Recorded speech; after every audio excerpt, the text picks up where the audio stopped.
seated and listen to the homily. Kapatid sa Panginoong Jesucristo, we are filled with thanksgiving and gratitude, for God has gathered us this afternoon to be renewed by His Word, by His body and blood, and by the Spirit that is poured into our hearts. Ang dami-dami pong tao. Naririnig niyo ba ako dyan sa likod?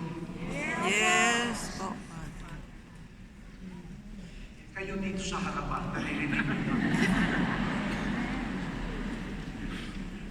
Ayan. And we are thankful to the Lord for the 40th anniversary of the Filipino chaplaincy here in Madrid. So we thank the Lord who has journeyed with us. And the theme of the celebration this year is journeying together. Maglakbay ng sama-sama. Pero first, journey with the Lord. Without the Lord, we will not journey with each other. Una, maglakbay kasama ang Panginoon. At kapag naglalakbay kasama ang Panginoon, maglalakbay din tayo ng kasama ng ating kapwa. And that is a wonderful theme because our gospel for today, which is about the transfiguration of the Lord before St. Peter, James, and John, ended with Jesus telling them, "Rise, stand up. Do not be afraid. Stand up. Let us continue the journey."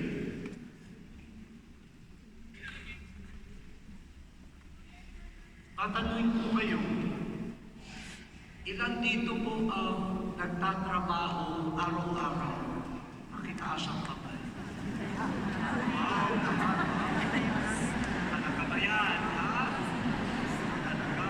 Okay. Ang tanong ko, what makes you stand up in the morning to work? Anong dahilan? Bakit ka bumabangon, tumatayo? Para sa pamilya. Kasi, okay yung bagong supervisor.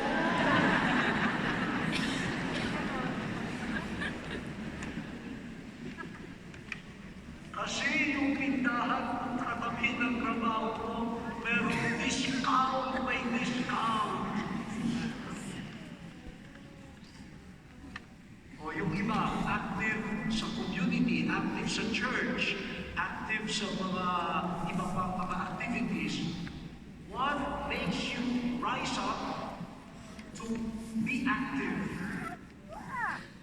Sa inyong parish priest ako, I saw a woman every Sunday from 4 o'clock in the morning up to 8 o'clock in the evening nandun sa church, tumutulong.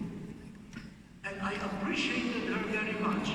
And one day, sabi ko, thank you very much. On Sunday, you rise up very early, you come here, at umuwi ka gabi na. Because salamat na lang ang asawa mo at mga anak mo ay understanding. Pinapayagan ka dito, sabi niya, kaya nga po ako nandito ayaw kong makita ang asawa ko.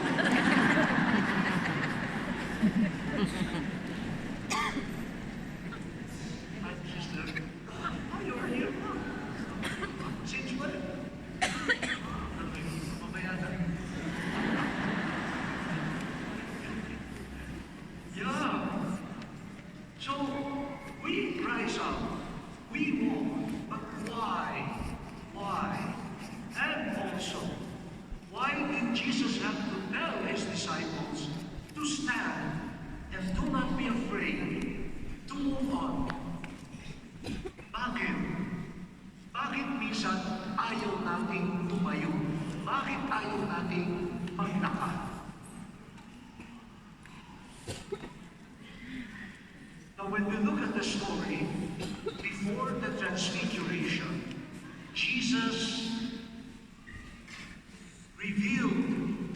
disciples that he,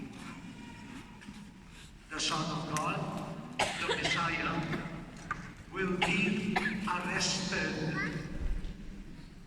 He will be judged. He will be put to death. He will be crucified. But on the third day, he will rise again. Nung sinabi na ni Jesus sa mga alagad niya na siya ay magkukusa at papatayin, yung mga alagad niya, marami ayaw na maglakad kasama ni Jesus. They started entertaining mga thoughts of what's the point of walking with Him? What's the point of journeying with Him? Kung alam mo naman na uulihin, papatayin, bakit ka ba sasama? Huwag ka na lang kumilos. Stop walking with Him. Save yourself. Protektahan mo ang sarili mo. Don't walk with Jesus. But Jesus knows how to encourage them. So dinala niya si Peter, James, and John up a high mountain. And before them, he was transfigured. His face shone like the sun, naglulumigmig, and his clothes became white as light. He appeared as the glorious one, filled with glory. Parang sinasabi ni Jesus, yung katawan na ipapako sa krus, yan din ang katawan na maglulumigmig.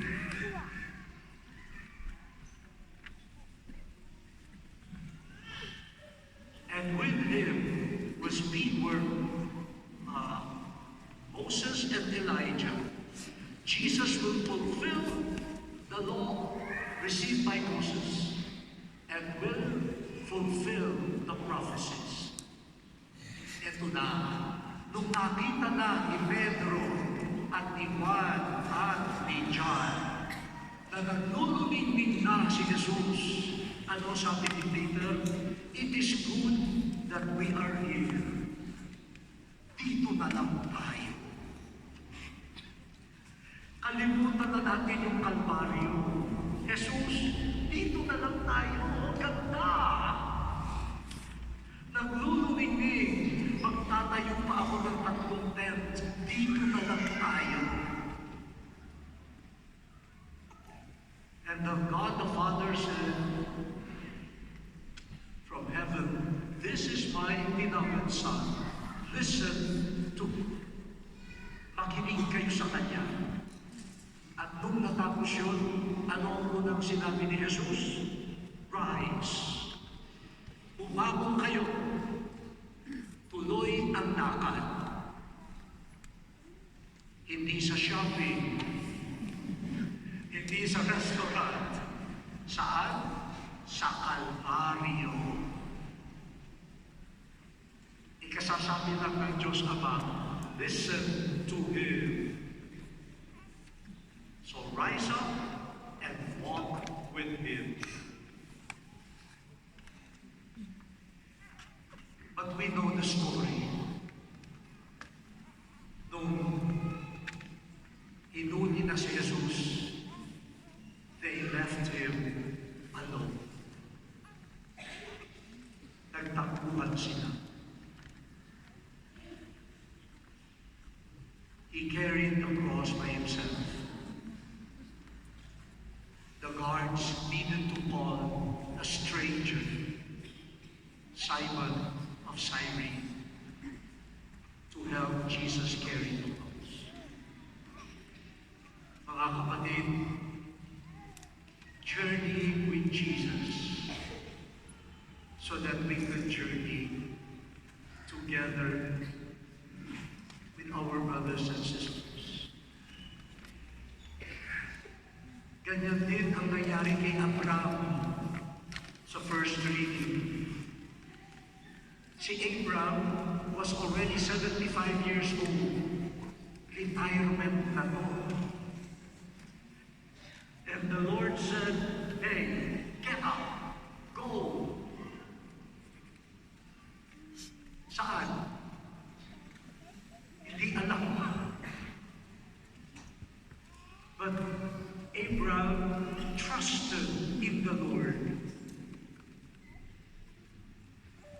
And because it was the Lord who was directing him, dahil ang nangungusap ay hindi basta kung sino-sino, kundi ang Diyos, kahit hindi malinaw, sumunod siya.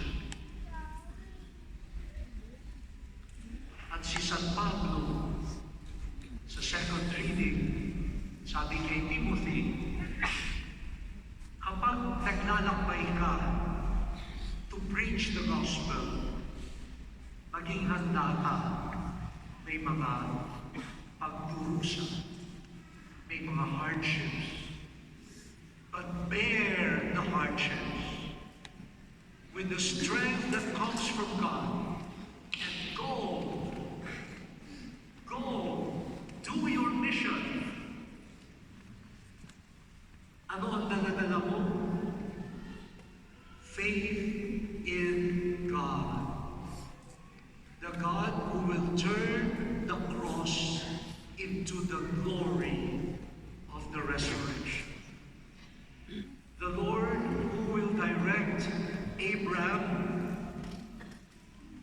to become the father of many, many nations, who will direct Paul to be the greatest missionary of the church.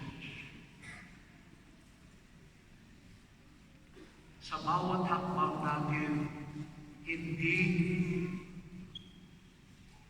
comfort ang dapat nagiging kamay, kundi ang kalooban ng Diyos. Kahit na ang pagdaraanan ay medyo mahirap, ang daan ay makipot, pero kapag ang kasama ay ang Panginoon, balang araw, magluluningning ka. You will be the father, the mother of so many disciples. You will be a real missionary. Sino po sa inyo dito ang mga nanay? Dami rin, ha? Salamat naman. Ibig sabihin may anak kayo. Nanay.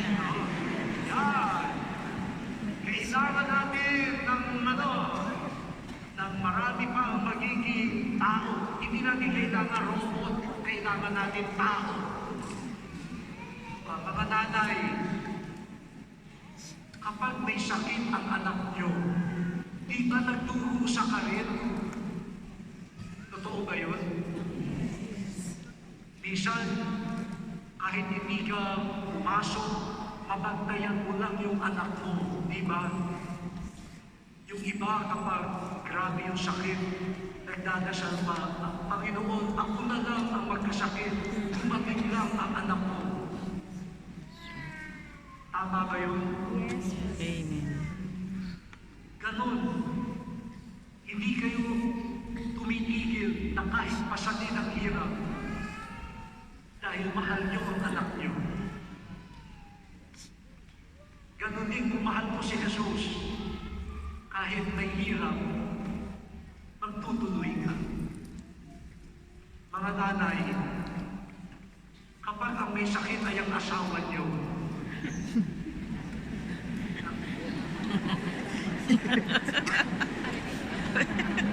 bakit kayo tumatawa?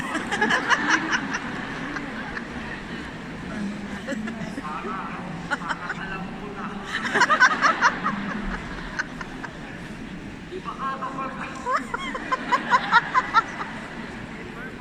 Baka kapag may sakit ang asawa, magpapabisa ako.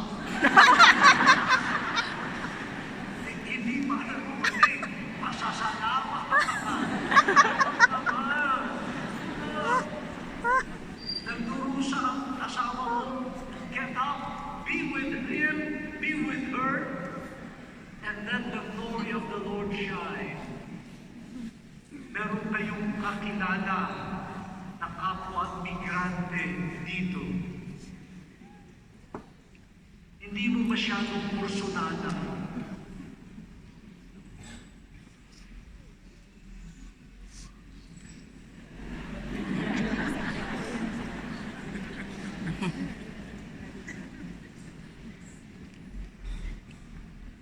Kasi masyadong makapalang kila eh.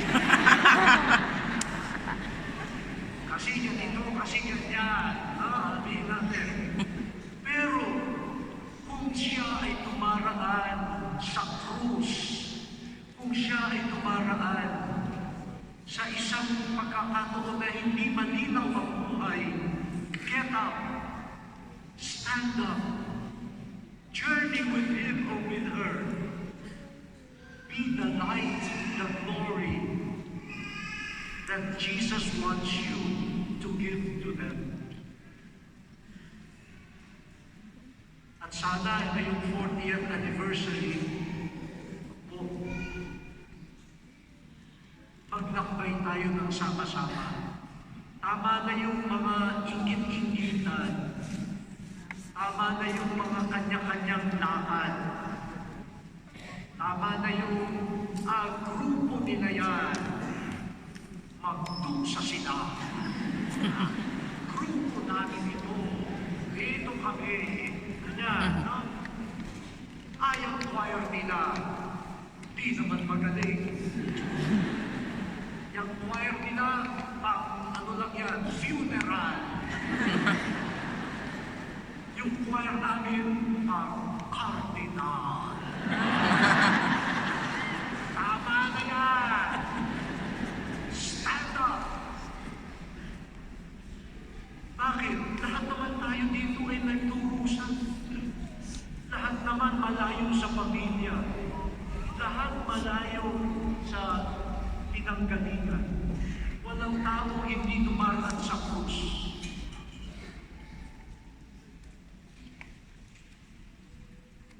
Kaya samahan ang bawat isa.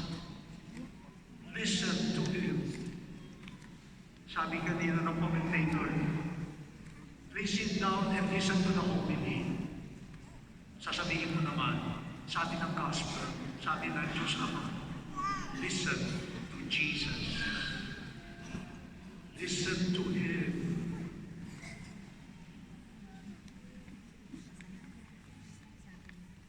Tatapusin ko na po ito. Ilang araw na po yung mga kababayan natin, kapwa natin migrantes sa Middle East, sa Gulf area, sa Bahrain, sa Qatar, sa Abu Dhabi, sa Dubai, nagpapadala po sa akin ng mga messages. Talagang anong-ano po, litong-lito sila, takot na takot. Sana po sa ating pagdiriwang ngayon, magsaya tayo, pero huwag natin kalilimutan ang marami pa nating kapatid na dumaraan sa krus. At dumaraan katulad ni Abraham sa kadiliman saan pa kami pumunta. Taglay ang pananampalataya at pag-asa sa Panginoon. Let us stand up and walk with them. We walk with each other, but we walk with Jesus. Those who walk with Jesus to Calvary